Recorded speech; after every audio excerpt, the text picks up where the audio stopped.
Hey everybody, it's your brother Van Silk sitting here. Uh, it's about 11 o'clock tonight.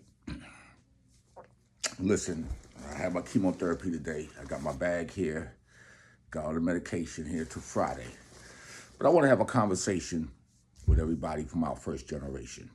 I'm trying to get everything set up so I can have some nice backdrops and everything. But I want to say one thing before I get into this topic tonight. Spit or Quit, Volume 1, 2, and 2.0, we're not giving up. It's a project, and it might have got a little thrown off and delayed, but we there. You know, shout out to my partner Nero and the whole squad. You know, E Boogie, Daniel the OG, Preacher Earl, E Boogie, Kevin Rockwell, Freedom Williams, the General, those who participated, Willie and Katie, Real Deal Entertainment, and there's others, respectfully. But let's just get into the conversation about these lists being put out by the music publications. And I want to say this. It's an unfair justice to the culture of hip hop. Now, let's have a clear understanding that the record industry does not cater to the culture of hip hop. They cater to the culture of rap music, which is one element of hip hop. They don't sign DJs or people, or they do have the callous, but I'm talking about DJs and, or B-boys or graffiti artists. They don't sign them to labels. So you'll just sign a rap artist. It's elements to this culture. I think it's unfair that we got these, and not picking on Nicki Minaj. I have nothing against Nicki Minaj, but I have to speak up. Of all the females, she's the best female of all time. Just not too long ago, Rolling Stone had Sexy Red, Female Rapper of the Year. But let's talk about the 52 years of hip hop. A lot of MCs came into the game around 76, 77. First female, Shah Rock. You had other females, MCs out here. The Mercedes ladies who never made a record. Missy D. Sparky D. You got Shantae in there. But you had girls in between that, MC WD. Sequence. Rest in peace, Angie Stone.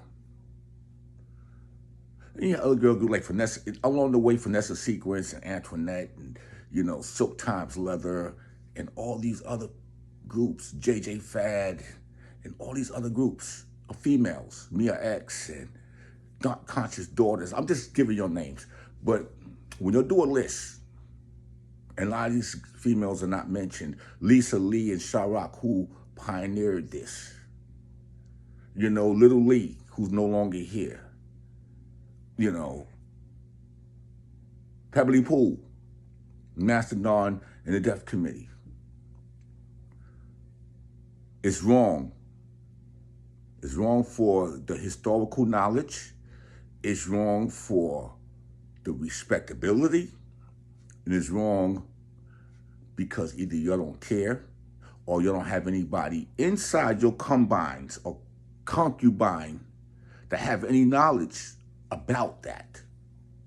I always said, when we talk about breaking down your favorite rappers, when we call them MCs and y'all call them rappers, we got to do it by the decades. I just use 73 to 83 as an example. Or 83 to 93. That's 20 years. The average person that is spending the money going to the concerts that y'all doing today are about 20 years old. Some may be 25. How would you expect a fan of Coley Ray or Nicki Minaj or Ice Spice to know anything about the generations that opened the door of women that paved the way, the Salt and Peppers. You know, the two females of Oaktown 357 and Mishi Me and all these wonderful great MCs, females, MC Light and Latifah, Nikki D, and the list goes on. And I think we need to put a stop to this, to let them know, please stop destroying the cultural aspect of our culture we call hip hop. You're just dealing with rappers and rap music. I have nothing against Glorilla. I have nothing against Sweetie. I have nothing against Meg Thee Stallion and Coley Ray. But I know a lot of these females and Nicki Minaj and Cardi B them, if you go back and you find their early stuff, they was really trying to legitimately be MCs, females. Shout out to Bahamadia and Shocky Shay. But the record industry is not interested in selling lyrical content or any great things. The twerking is what they base everything off. You actually took these, and I'm not here to judge nobody, but the females that's on the stage today and that's dominating the stage, you know, being a stripper is now something people are proud about. You know, 20 years ago, a girl was like, oh, I'm just dancing too cool to school and this and that. But now that's like the number one priority. So now we got a bunch of young girls looking at, oh, all I got to do is get a beat, get an AI beat and go on stage, and all I got to do is just twerk my ass. Have you watched some of these concerts today when these females turn their ass to the stage? That's when they get the biggest response. But this is what the industry gives them. They don't give them no choice.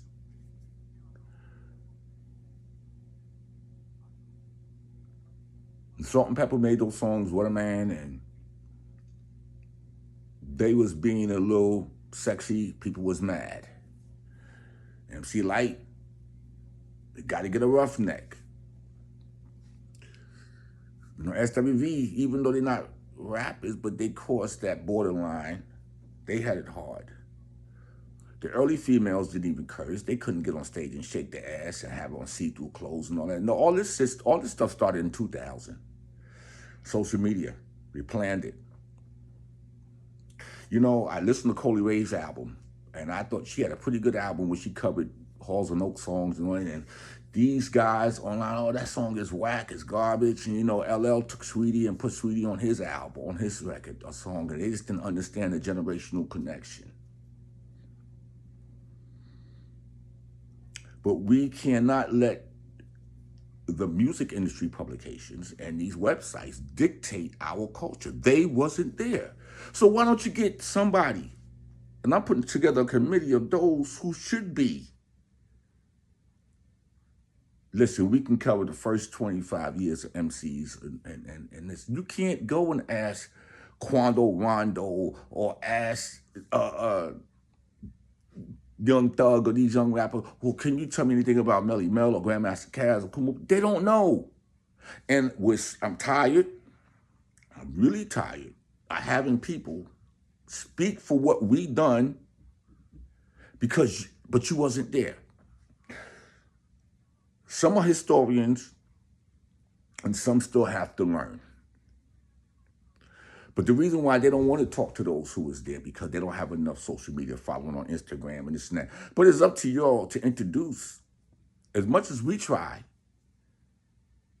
to like, okay, here's the person that played this role. Y'all don't do that to the rock musicians. These young kids know who Jerry Garcia is and who Led Zeppelin and Steppenwolf and all that. The people, their parents, and they teach them. I look at things in a way we got to go by the generations. So why can't it be broken down by the generation of decade? When you ask Ice Cube or Method Man, give me your top 10, you don't think in their mind, they were like, damn, I'm leaving out the greats because a lot of people may not know who they are, but I got to go and throw these people in. Unfair question. I'm calling out all hip hop, legitimately hip hop blogs, platforms, websites. Let's break it down into decades. Let's get a first generational team that could cover from the birth to 83. Then let's get the second people who's knowledgeable and that was around from 83 to 93. And then you push it on. And that way, when you're naming females, the Meg Thee Stallions, the Sweeties, Ruby Rose, and the Collie Rays, and all of them, and Nicki Minaj, and Foxy Brown, and Lil' Kim and them, they're in generations. And that way, the respectability of the Sha Rocks, the Lisa Lees, and all the females that came on, no matter what they did it in the beginning. Get that knowledge to say, well, wow, these are the females in this decade that were hot. Or even male rappers, even males. And do it with the DJs. You can't mix Flash and Theodore New with DJs who have took it to another level. I want to get the right word. It's not fair. First of all, Theodore and Flash, some certain DJs shouldn't even be in those type of conversations. When you go look at Big Daddy Kane and Rakim and all those artists that came out in that generation, let's just say the 85 to 95. I'm just giving an example. Because if you ask Kane, he gonna give you, if you say, Kane, give me your top 10, Kane probably gonna say Cash, Mo D, Melly Mel. So you done took 3 out the first generation. But now, there's 7 he have to fit through in 52 years. Kane like J. Cole.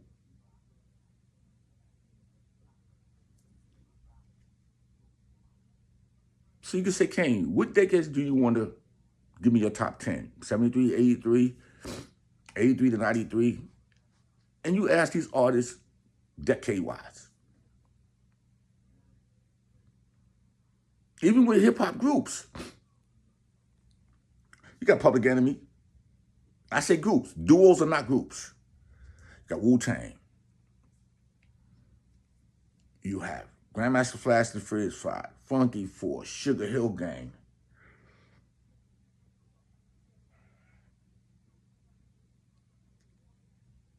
Tribe Called Quest. Jungle Brothers. But you had groups. We bust around Leaders of the New School, Laws of the Underground. You can't mix NWA and all these groups in the top 10 groups because from 73 to 83, you got to list the groups. Flash, the Funky Four, and the Crash Crew, Macedon, Def Committee, Grant with the Thin Fantastic Five, the Cold Crush Brothers. People are not going to name a lot of them because they didn't witness it. It's only fair that we concentrate on the lost generation. I call it 73 to 79 because you don't know. When I watch Drink Champs and I see Effin and I see Nori, no disrespect. But when you bring a pioneer on from a certain generation, why don't you have somebody there that could help articulate the conversation because they was there with them? And none of y'all was there with us. You know that. You know I know that, right? I'm going to say all over the whole world. Over the whole world, a radio, commercialized radio. You take Grandmaster Caz and you take Sha Rock off Rock the Bells. LL's Rock the Bell on Sirius Radio. They're the only 2 people in the whole world that was part of the culture before records. They witnessed everything. The growth, the birth, the inception.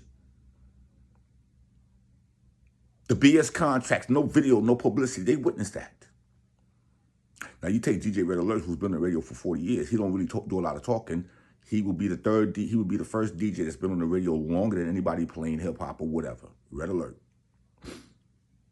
Now, if you want to cross the line and say Lady B in Philly was on the radio in 79.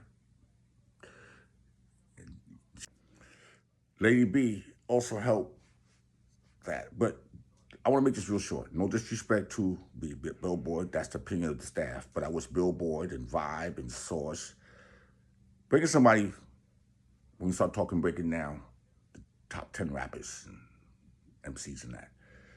I'm available. I can put together a committee and we can all come with 10. But stop abusing our knowledge. It's disrespectful. And I feel like if I was in a room and Berry Gordy was down the hall and you're going to ask, well, what's your experience with Motown? What do you know about Motown? What can you tell us? Why are you asking me? Go ask Berry Gordy. I've done more shows than anybody in hip-hop from the beginning to now, more. In hip-hop, I'm talking about hip-hop. I'm not talking about concert promotion, I'm talking about hip-hop. A lot of groups came through my channel. But one thing I do want to say, I'm going to make this real short. This is part 1. You'll check out Spit or Quit, because it ain't dead. It's hot. That's Chuck D part right there. And this is Van Silk. Also, join my Black Cultural Network, which is on Facebook. I'm going to put the link in this post for the Black Cultural Network, because I'm posting news that's being suppressed by media. So there's a lot of information that I'm giving y'all and posting to y'all. You'll have to excuse me sitting in these shorts. I'm up. I probably won't go to sleep, because when I get this, just to see, let y'all see what it look like. Cancer and chemo and things like that. I have to carry this around for the next 48 hours, Friday. It's connected to my chest with the bag inside. So this is hazardous. So I be careful with what I eat, because if I have to upchuck, it burns like fire. But I talk about my health because it's important, because we lost a lot of brothers to colon cancer, which I had twice, and I now have liver cancer. And I'm not going to let this beat me, and I'm going to stay focused. Focus and hocus pocus. Shout out to Daniel the OG, my brother, who coming with a mixtape. Also, the first female hip-hop Shot Rock, June 7th in the Bronx, is Shot Rock's Day. And in May in Wilmington, North Carolina, again, it's Shot Rock Day. But listen, this is more about what Billboard has put out and others. You know, I'm not beating them down. I'm not getting at them. I'm just making what we all need to focus on. We need to break it down. I don't care who do it. It's my idea. Nobody thought about it. I'm not. At the end of the day, I done posted enough. We ain't gonna be biting. But this should figure way. All hip hop, Vibe, and the Source, and Billboard, and Spin Magazine, Rolling Stone. Why don't you get with some of the, I'll give you 8 good pioneers, and we can cover the first 20 years of the best female MCs and male MCs in hip hop correctly. We're not trying to sit up here and cover the years of Dipset and the Locks and T.I., you know, even when Young Ralph was out in Atlanta, because that is not our generation. We some of us might be able to speak on the J. Coles and some of these other artists, but let's stick it to the first 20 years. 73 to 93. And I wanted the budget to 75 to 95. That's what I want. Reach out to vansilk100 at Gmail. And let's get it on and popping.